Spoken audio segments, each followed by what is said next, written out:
महत्वपूर्ण कार्यक्रम में शरीक होने का अवसर मिला। मैं गत वर्ष आने वाला था, कार्यक्रम भी बना था, पर लास्ट मोमेंट कुछ कठिनाइयां रही और मैं कार्यक्रम में नहीं आ पाया था। पूरे साल भर में एक बोझ महसूस करता था, क्योंकि आमतौर पर मैं अपने निर्धारित कार्यक्रमों को बदलता नहीं हूं, अधिक मात्रा में उसका पालन करने का प्रयास करता हूं, लेकिन दुर्भाग्य से मैं पिछली बार वो नहीं कर पाया था। तो मन में एक कसक भी थी।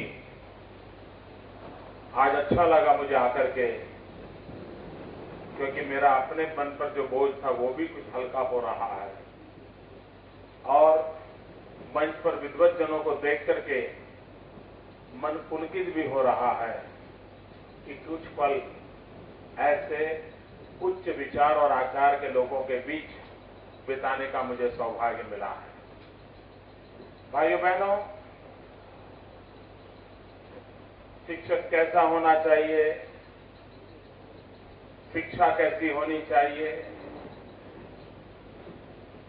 ये उपदेश देने का मेरा अधिकार नहीं है, न ही मेरा वो क्षेत्र है। लेकिन एक नागरिक की हैसियत से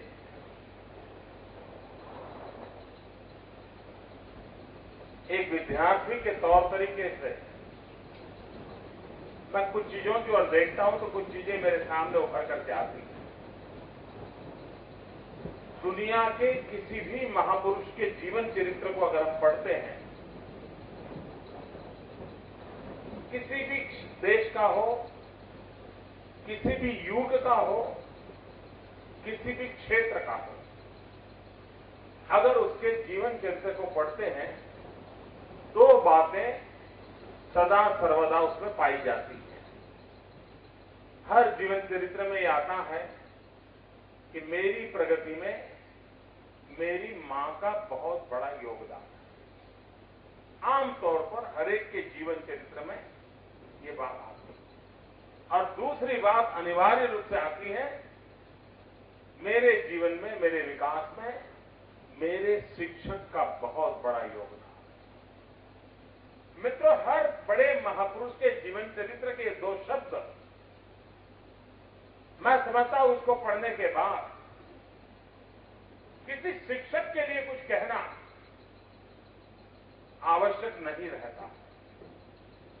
हर महापुरुष से महसूस करता है कि उसके जीवन को बनाने में जितना उसकी मां का योगदान है उतना ही उसके शिक्षक का योगदान रहा है। दूसरी तरफ मैं देखता हूं कि 400 साल के इतिहास में चाणक्य एक दैदिप्य नाम है, एक स्वयं प्रकाशित नाम है, जिसकी तरफ नजर करें तो इतने बड़े व्यक्तित्व को, इतिहास की धरोहर पर इतना बड़ा स्थान बनाने वाले व्यक्ति को, इतिहास की पूरी करवट बदलने के सामर्थ्य रखने वाले इस व्यक्ति को जब देखते हैं तो वो बार बार कहते हैं कि मैं एक शिक्षक हूं। चाणक्य ने अपना परिचय एक ही शब्द में दिया है, मैं एक शिक्षक हूं। यानी समाज में इतनी बड़ी क्रांति लाने वाला, एक युग को बदलने वाला, इतिहास को नई मोड़ पर ले जाने का सामर्थ्य रखने वाला व्यक्ति भी इस बात का गर्व करता है कि मैं एक शिक्षक हूं। इन दो उदाहरणों को मैं इसलिए दे रहा हूं कि जो भी शिक्षक है वो उस महान विरासत का अंश है, उस महान परंपरा का हिस्सा है। कितना ही डाइवर्जन क्यों न आया हो, कितना ही डाइल्यूजन क्यों न आया हो, लेकिन शिक्षक के भीतर का जो डीएनए है, शिक्षक के भीतर की जो जेनेटिक सिस्टम है, उस परंपरा और विरासत का हिस्सा है। और अगर आने वाले युगों तक हम हम इस बात को स्मरण रखें तो मैं नहीं मानता हूं कि हमें अपने कर्तव्य परायणता के अंदर हर बार कोई नए उपदेश और प्रेरणा की आवश्यकता रहेगी। इतनी बड़ी चीजें हमारे पास उपलब्ध है। हम लोग विश्वगुरु बनने जा रहे हैं। 21वीं सदी, हिंदुस्तान की सदी, एक चर्चा विश्व में हो रही है। कभी कभी हमें लगता होगा कि सामर्थ्य हम में है या नहीं है, आशंका पैदा होती होगी, लेकिन विश्व के बहुत सी शक्तियां हैं जिनके मन में आशंका नहीं है। उनको भरोसा है कि 21वीं सदी हिंदुस्तान की सदी है। दुनिया के भरोसे के कारण अलग होंगे, हमारी आशंका के कारण अलग होंगे, लेकिन अगर भारत की सांस्कृतिक धरोहर को देखें, हमारी सांस्कृतिक विरासत को देखें, हमारे सांस्कृतिक इतिहास क्रम को देखें, तो इतिहास गवाह है जब जब मानव जात ज्ञान युग में प्रवेश किया है तब तक भारत विश्व गुरु रहा है। जब जब मानव जात को ज्ञान युग का काल रहा है तब नेतृत्व हिंदुस्तान ने किया है। और लोग कहते हैं 21वीं सदी ज्ञान की सदी है। अगर 21वीं सदी ज्ञान की सदी है तो ये भी निर्धारित है कि ज्ञान युग में हमेशा नेतृत्व करने वाला हिंदुस्तान ही 21वीं सदी का नेतृत्व करेगा। और नेतृत्व इसलिए होगा कि ज्ञान की धरोहर होगी, और जहां ज्ञान की धरोहर होती है वहां ज्ञान के उपासक हो, उन्हीं का स्थान बनता है। और इसलिए अगर इन सारी चीजों को मैं देखूं तो हल्के फुल्के शब्दों में मैं कह सकता हूं 21वीं सदी शिक्षकों की सदी है, क्योंकि ज्ञान से निरंतर उनका नाता रहता है, ज्ञान उनके जीवन का हिस्सा रहता है। ज्ञान अर्जन करना और ज्ञान को बांटना, यही उसके जीवन के साथ जुड़ा हुआ है। और इसलिए अगर शिक्षक में भरोसा हो जाए, इस देश के शिक्षक में आत्मविश्वास पैदा हो जाए, अगर शिक्षक अपनी आंखों से सपने देखना शुरू करें, तो इस देश को महान बनाने के लिए और किसी शक्ति की जरूरत नहीं पड़ेगी और किसी व्यवस्था की जरूरत नहीं पड़ेगी। कश्मीर से कन्याकुमारी तक से कटक तक इस देश का शिक्षक समुदाय, उसके सपनों में वो दम होगा कि वो इस देश को महान बना सकता है और वो स्वयं इस देश को महान देख सकता है। इतनी बड़ी संपदा हमारे पड़ी, वेद से विवेकानंद तक ज्ञान का, अनुभव का भंडार हमारे पास था। उपनिषद से लेकर उपग्रह तक हमारी विकास यात्रा की धरोहर के हम अंश हैं। उस अंश मात्र के नाते इस भरोसे के लेकर के ये देश महान बनने की संपूर्ण संभावनाओं से भरा पड़ा है। 121 करोड़ नागरिकों का ये देश पूरे विश्व का नेतृत्व करने का सामर्थ्य रखता है, और हर नई पीढ़ी को तैयार करने वाला शिक्षक ये सपने संजोता है तो परिणाम भी निश्चित ला करके रहता है। इस भरोसे के साथ मैं आज आपके बीच आया हूं और अपना सर झुकाने के लिए आया हूं, शिक्षक आलम के सामने नमन करने के लिए आया हूं। मैं जब मुख्यमंत्री बना, ये बहुत बड़ी अचानक मेरी जिंदगी की घटना थी, क्योंकि पता ही नहीं था कभी ये भी काम आ सकता है जिंदगी में, इसलिए कोई सोचा ही नहीं था क्या होता है, कैसे होता है। मेरे मन में मुख्यमंत्री बना तो दो ही विचार आए थे, दो इच्छाएं जगी थी मेरे मन में। एक इच्छा ये जगी थी कि मैं बचपन में जिन दोस्तों के बीच में बड़ा पला हूं, क्योंकि बीच में मैं 35-40 साल तक बाहर रहा, तो मन करता था कि जो मेरे बचपन के यार हैं उनको एक दिन मिलूं, सबको याद करूं, बुलाऊं, खोजूं कहां है। और अब मुख्यमंत्री बन गया हूं तो मुझे उनको याद करना चाहिए। और सब पुराने नाम याद करते करते कोई 30-35 पुराने लंगोटिए याद आ गए। एक दिन मैंने उनको मुख्यमंत्री के निवास पर बुलाया, 2-3 घंटे शाम उनके साथ बिताई। 40 साल के बाद मिले थे, बचपन को याद किया। तो एक मन में इच्छा ये थी। दूसरी मेरे मन में इच्छा ये हुई थी कि बचपन से लेकर के अब तक मेरी विकास यात्रा में जितने जितने शिक्षकों का मुझे स्पर्श हुआ है, उन सभी शिक्षकों को एक दिन बुलाऊंगा। और मुझे इस बात का गर्व है कि मैंने मेरे एक किताब का लोकार्पण था, उस समारोह में मुझे जिन जिन लोगों के पास पढ़ने का अवसर मिला, उन सभी शिक्षकों को मैंने एक मंच एकत्र किया था। जो सबसे बड़ी आयु के शिक्षक थे वो 93 ईयर ओल्ड थे, और सब आए थे, सबने मुझे आशीर्वाद दिए थे। तो मेरे मन का ये भाव था कि यही लोग हैं जिन्होंने बचपन में, तब उन्हें तो मालूम नहीं था कि ये कहां से कहां पहुंचने जाने वाला है, लेकिन उस समय मैं जैसा था वैसा था, उसको भी ढालने की उन्होंने कोशिश की।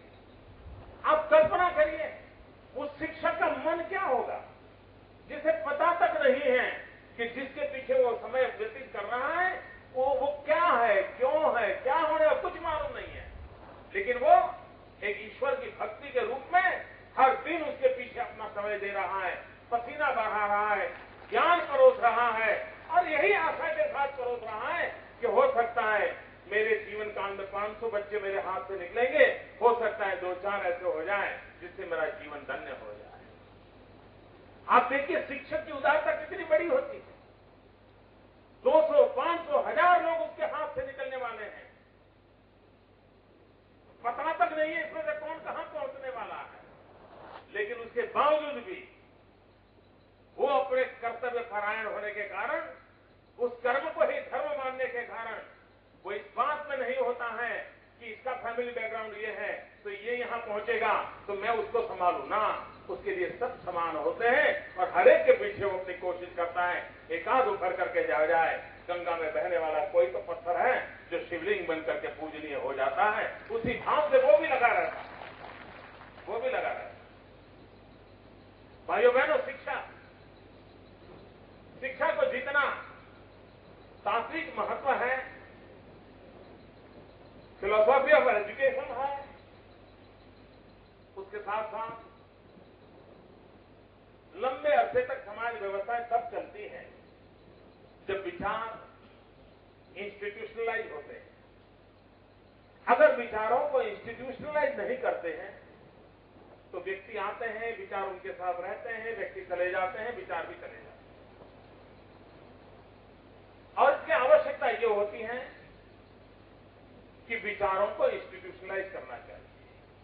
और जब जब समाज जीवन में विचारों को इंस्टीट्यूशनलाइज किया गया है, वो व्यवस्थाएं लंबे अरसे तक चली है। दुनिया में अनेक समाज नष्ट हो गए, अनेक जाति महाजतियां इतिहास की कोख में कहीं न कहीं विलीन हो गई। हम कहते क्या कारण है कि हजारों साल के बाद भी हम अभी भी टिके हैं, तो ध्यान में आता लोग कहते हैं कि हमारी परिवार संस्था जो है, फैमिली नाम का जो इंस्टीट्यूशन है, उसके बाइंडिंग, उसकी इतनी बड़ी ताकत है कि जिसने हजारों साल से हमें सुरक्षित रखा है। इसका मतलब ये हुआ कि हजारों साल पहले हमारे जो पूर्वज होंगे, उनको जो विचार आया होगा, उस विचार को उन्होंने इंस्टीट्यूशनलाइज किया होगा और व्यवहारू रूप में परिवार नाम की व्याख्या में उसको बांधा होगा, और जो आज भी देश और दुनिया को चलाने का एक अच्छे नमूने के रूप में हम पेश करते हैं। इसका मतलब हुआ कि जब तक विचार को इंस्टीट्यूशनलाइज नहीं करते, तब तक वो लंबे अरसे तक समाज की सेवा नहीं करते।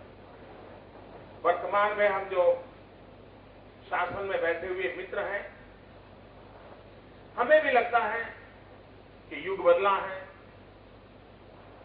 शिक्षा की पद्धतियां बदली हैं, ज्ञान का दायरा बहुत बढ़ता चला जा रहा है, टेक्नोलॉजी ने अपनी जगह बना ली है। अगर यही माहौल है तो हमने भी मूल तत्वों को पकड़ते हुए पूरी इस व्यवस्था का कायाकल्प करने की आवश्यकता है। उसकी आत्मा को वैसे की वैसी सुरक्षित रखते हुए आधुनिक व्यवस्थाओं को विकसित करने की आवश्यकता है। और उसी में से कुछ विचार जो आए हैं, जिसको लेकर के आज दिनों गुजरात कुछ प्रयोग कर रहा है। राष्ट्रपति साहब ने कुछ उसका जिक्र किया। आज अगर हम देखें, पहले संयुक्त परिवार थे और संयुक्त परिवार अपने आप में एक यूनिवर्सिटी था। बालक दादा से एक शिक्षा लेता था, दादी से दूसरी लेता था, चाचा से एक शिक्षा मिलती थी, चाची से दूसरी मिलती थी, और बालक का अपने परिवार के माहौल में ही एक यूनिवर्सिटी के रूप में उसका लालन पालन, शिक्षा, प्रशिक्षण सब हो जाता था। कोई फॉर्मल व्यवस्था की जरूरत नहीं पड़ती थी, हर प्रकार से वो सज्ज होता चला जाता था। उसको ये भी मालूम होता था किसके साथ किस प्रकार से बात करनी चाहिए, कब करनी चाहिए, सामने वाला का मूड कौन कैसा है। 3 साल के बच्चे को संयुक्त परिवार में पता रहता था कि दादा आज नाराज है कि खुश है, वो आंख से पता चल जाता है, इतना उसका डेवलपमेंट हो जाता था। लेकिन धीरे धीरे परिवार सिकुड़ते चले गए। हालत ये आई कि पति और पत्नी हैं, 2 बच्चे हैं घर में, पति भी नौकरी कर रहा है, पत्नी भी नौकरी कर रहा है, बच्चे किसी के भरोसे पल रहे हैं। अगर ऐसी भी स्थिति है तो समाज की जिम्मेवारी बनती है कुछ न कुछ नए इंस्टीट्यूशन खड़े करने पड़ेंगे जो इन आने वाली पीढ़ियों को सुरक्षित रखे। और उसी विचार में से जन्म हुआ चिल्ड्रंस यूनिवर्सिटी। दुनिया में गुजरात पहला राज्य है जिसने चिल्ड्रंस यूनिवर्सिटी का कंसेप्ट किया। आज आप बालक को खिलौना लेने के लिए ले जाओगे, 100 खिलौने पड़े होंगे, और बालक को कहोगे आप खिलौना खरीदिए, आपको जानकर के हैरानी होगी। 100 बालक गए होंगे, 100 में से 80 बालक 100 खिलौने पड़े होंगे तो भी उसमें से पिस्तौल उठाना पसंद करेंगे। खिलौना भी उसको पिस्तौल चाहिए। यानी किस प्रकार की मनोवैज्ञानिक रचनाएं उसके जीवन को ढाल रही हैं। उसे मालूम नहीं है कि पिस्तौल लेने का मतलब क्या होता है, न लेने का मतलब क्या होता है। नहीं वो किसी को डराना चाहता है, लेकिन उसको लगता है कि अगर खिलौना है जिसमें दमखम है तो पिस्तौल है। ये साइकी बालक की क्यों बनी, किसने बनाई, किसने उसको पढ़ाया था? अगर इस अवस्था में समाज जीवन विकसित होगा तो आगे जाकर कहां जाएंगे? तो आवश्यकता है कि एक वैज्ञानिक तरीके से पूरा आने वाले युग की आवश्यकताओं के लिए रिसर्च हो। हमारे बालकों को क्या मिले क्या न मिले, किस रूप में मिले, मिलने की प्रोसेस क्या हो, और उस पर रिसर्च होने चाहिए और उस पर व्यापक रूप से काम होना चाहिए। और वो इंस्टीट्यूशन धीरे धीरे फैमिली लाइफ में इंजेक्ट कर लिया जाए तो हो सकता है कि आने वाले युग में हम बालकों की चिंता करने के लिए कोई व्यवस्था को विकसित करें। उस भाव में से चिल्ड्रंस यूनिवर्सिटी का जन्म होगा। उसी प्रकार से हमने दुनिया को सीईओ देने के लिए बहुत बड़े धन लगाए, आईआईएम जैसे इंस्टीट्यूशंस बनाए, उसमें से निकलने वाले सीईओ सारे दुनिया की बड़ी बड़ी मल्टीनेशनल कंपनियों को लीड कर रहे हैं, उसको मैनेज कर रहे हैं, अरबों खरबों रुपयों के कारोबार वो चलाते हैं। 24, 25, 30 साल की उम्र में 12, 15 करोड़ रुपए के पैकेज से उनको जॉब मिल रहा है। गर्व की बात है। हमारे इंस्टीट्यूशन से जो बच्चे निकलते हैं होनहार बच्चे हैं, दुनिया में अपना स्थान पाने में ठीक बात, अच्छी बात है, अभिनंदन करता हूं। लेकिन क्या भारत जैसा देश इन्हीं कामों को करता रहेगा क्या? अगर हमने आगे वाली पीढ़ी को सोचना है तो जिस प्रकार से आईआईएम से निकलने वाले सीईओ के 12 करोड़ 15 करोड़ के पैकेज होते हैं, भाइयों बहनों, मेरा सपना है एक ऐसी यूनिवर्सिटी बने, Indian institute of teachers education, जिसमें टीचर तैयार हो, उत्तम प्रकार के टीचर तैयार हो,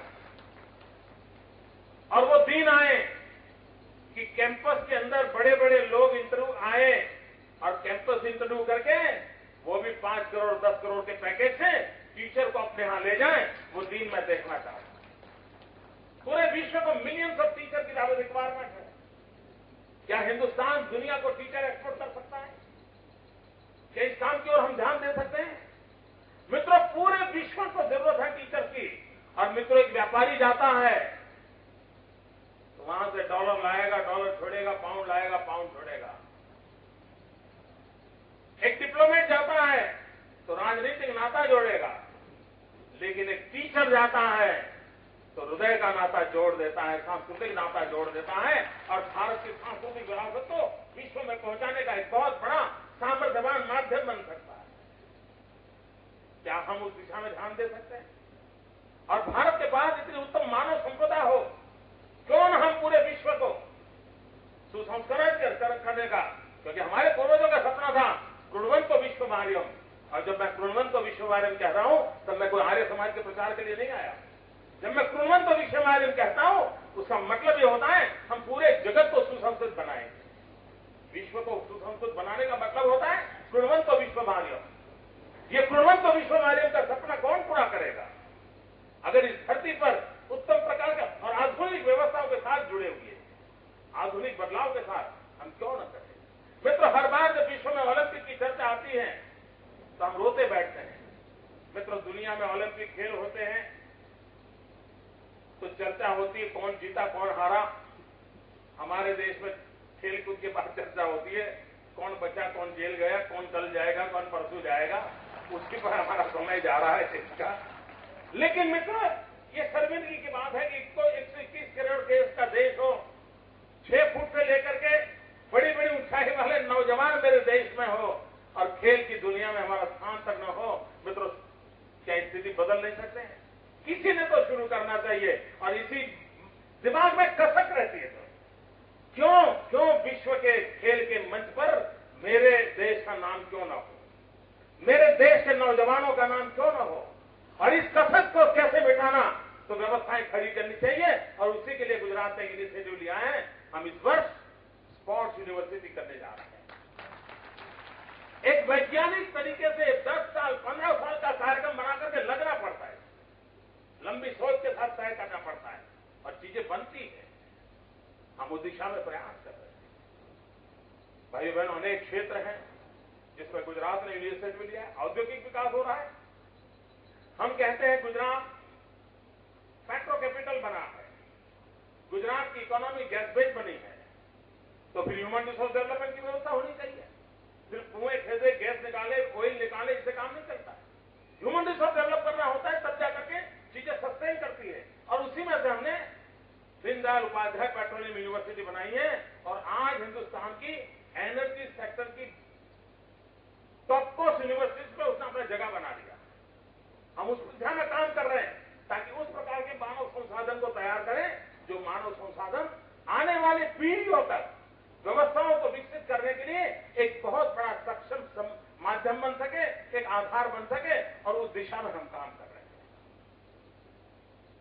हम एक कामधेनु यूनिवर्सिटी बना रहे हैं। मित्रों, गुजरात के बाद 4 एग्रीकल्चर यूनिवर्सिटियां बनी है। भारत कृषि प्रधान देश है। गाय और भारत की इकोनॉमी का बहुत बड़ा माध्यम रहा है।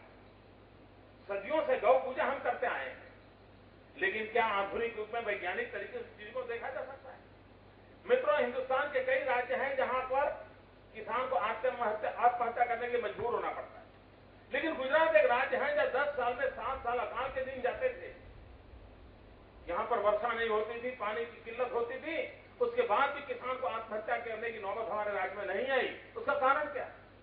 उसका एक महत्वपूर्ण कारण था डेयरी उद्योग, पशुपालन, जिसने इतनी बड़ी ताकत दी कि हमारे किसान परिवार, हमारा गांव का परिवार बच गया। अगर ये हमारी ताकत है तो क्यों न हम एक कामधेनु यूनिवर्सिटी बना करके इस पूरे क्षेत्र को, हमारे गांव के सामर्थ्य को कैसे बदले और इसको कैसे किया जाए? मित्रों, अभी हमने एक इनिशिएटिव लिया है। हमारे सब वैज्ञानिक मित्रों को भी आनंद होगा सुनकर के। We are first in India जिसने एनिमल हॉस्टल बनाया। We are first in India जिसने एनिमल हॉस्टल बनाया।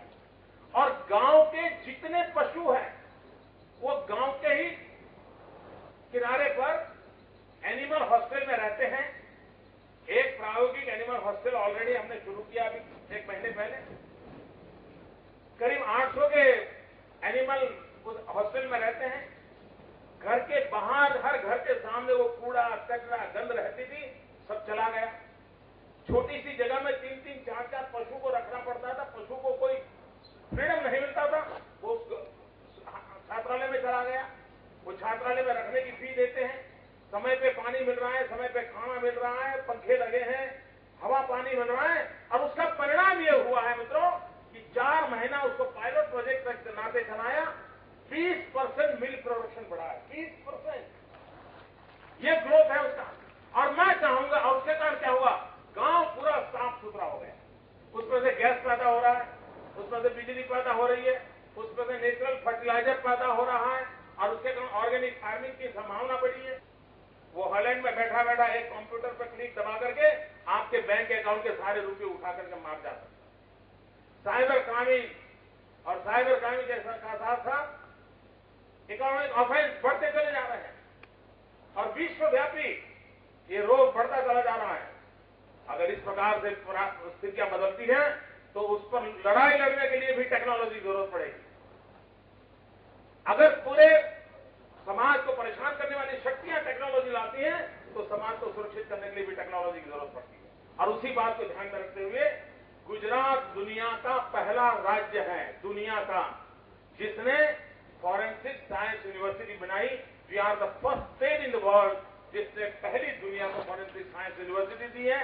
और हम इस प्रकार के जो दुनिया में क्राइम बढ़ते चले जा रहे हैं उसको हैंडल करने के लिए उस प्रकार के मानव बल को तैयार करने की दिशा में काम कर रहे हैं। We are first in India who have started Raksha Shakti university. अभी तक क्या है हमारे देश में, नौजवान को रोजगार चाहिए, रोजगार के लिए वो सुबह शाम अखबार में एडवर्टाइजमेंट देखता रहता है, अप्लाई करता है, सब जेरॉक्स कॉपी रेडी रखता है, वो लिफाफे विफाफे सब रखता है।